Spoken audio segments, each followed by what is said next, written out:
Still to come on breakfast. In fact, maybe still to come on your breakfast this morning.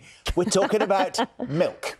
Yes, if you get it from a milkman, this will be of interest to you. After almost 40 years of decline, the milk round is making a comeback. We'll be speaking to a milkman who's keeping the tradition alive by trying to modernise, isn't he? He's appealing to a younger, more eco-conscious clientele. That's not him, we should point out. That's those are old pictures. That's me and John. He's going to turn up in a trilby. Oh, that's the vicar. Looking forward to talking to a real-life milkman, because you never see milkman vicar. You never see the real milkman, do you? They always come and go in the middle of the night. We do. You do? On my street, because I also get up in the middle of the night. That's true. Fair enough. Right, we'll see you in a minute. Headlines. Now, the early morning clinking of bottles used to be heard in every street across the UK. The milk round was a daily feature of life. But in a world of 24-hour supermarkets and online orders, it looked like they were going to be consigned to history. But one milkman in Essex says environmentally conscious consumers are leading a resurgence in deliveries. Stuart Woodward went to meet him. A throwback to a bygone era, this 1950s float is taking Paul and his milk bottles back out in the South Essex community in style. Today marks the end of a difficult 18 months for Paul after the pandemic and cost of living crisis hit his business, meaning he had to sell off his customer base.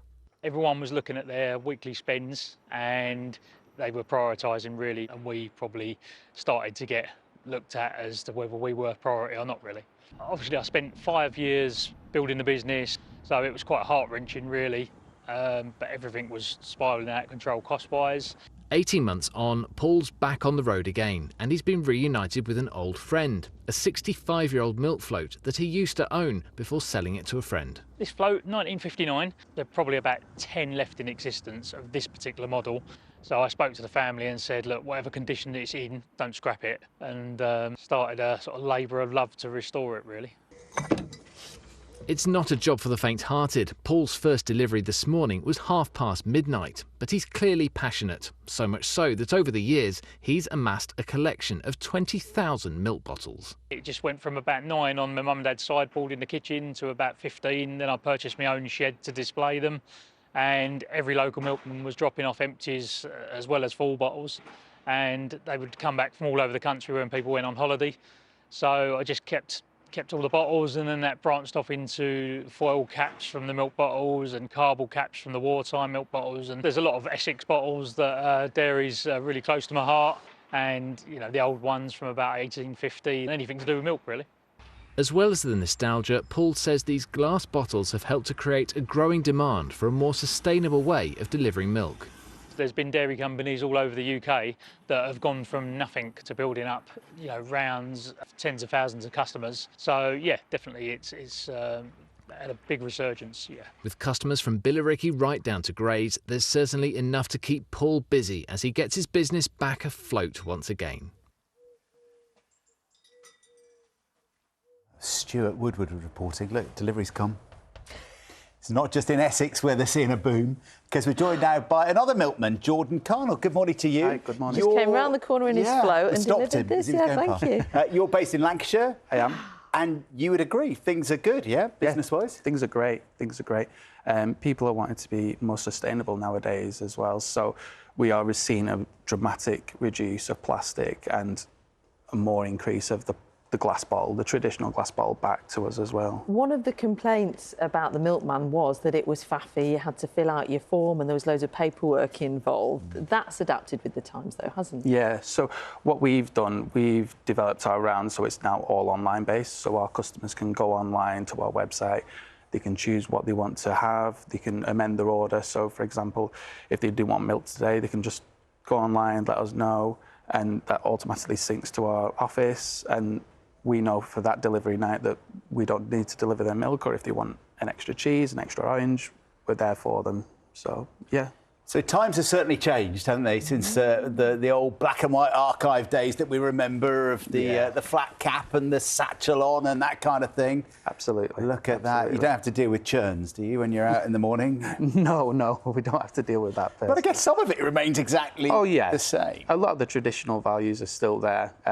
Obviously, you know, looking after the elderly, the disabled. You know, this is a very important service for some people that can't get out of their doors.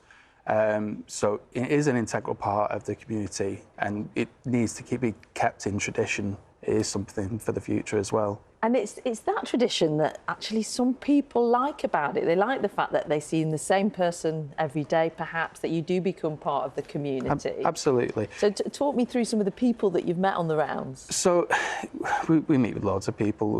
We do loads of things for the community, like, for example, for Easter, we joined in an Easter hunt, and people had to shout out lollipops, and we were handing out lollies to the children that shouted out lollipops, little Easter bunnies, all sorts really, to even, you know, dealing with incidents where someone was having a seizure in Sainsbury's, I'm first aid trained. So it's really important that we do support the community in multiple aspects. You got roped into installing someone's telly? Yes, I did, yeah. A blind lady, she was unable to install a TV, so all her audio, description, everything fell on me, but it's all part of the job. All part of the milk round. All part of the job. Love it. But I mean, you worked in the healthcare industry, didn't you, for quite a long time? I did, yeah. You've transferred to this quite recently, which a lot of people thought was a kind of a dying profession. Yeah. What do you get out of it as being a milkman? I find it really rewarding, seeing people every day, you know, giving back to the community, you know, helping people that are really struggling, you know, seeing the real problems, helping them receive what they need. You know, everybody has breakfast, everybody needs cereal. It's one of the most important things for some folks, so, you know. It also means you escape the school run in the mornings. You've got an 8-year-old, a 5-year-old, and yes. a tiny baby at home, so Definitely. you escape that in the morning. And it also means that when BBC Breakfast phone you up and say, can you come in tomorrow morning, Well, you've got no excuse because you're up anyway. Exactly, exactly. Jordan, thank you so much for coming in. Thanks for bringing the milk. That's very kind. Yeah, and morning to the gang watching at home. Yeah, good stuff. And before we go, we've been talking this morning about the return of the milk round. Thank you for sharing your memories. Kathy says her husband has been a milkman for nearly 50 years. He goes out bright and early every morning with his flat cap on his head. Everyone knows him and his red truck. He's probably having a sleep now, isn't he? And look, we've got a picture in from Dorothy of her late mum, who was a milk lady in the 1960s, did the round 6 days a week. Fantastic. Wonderful.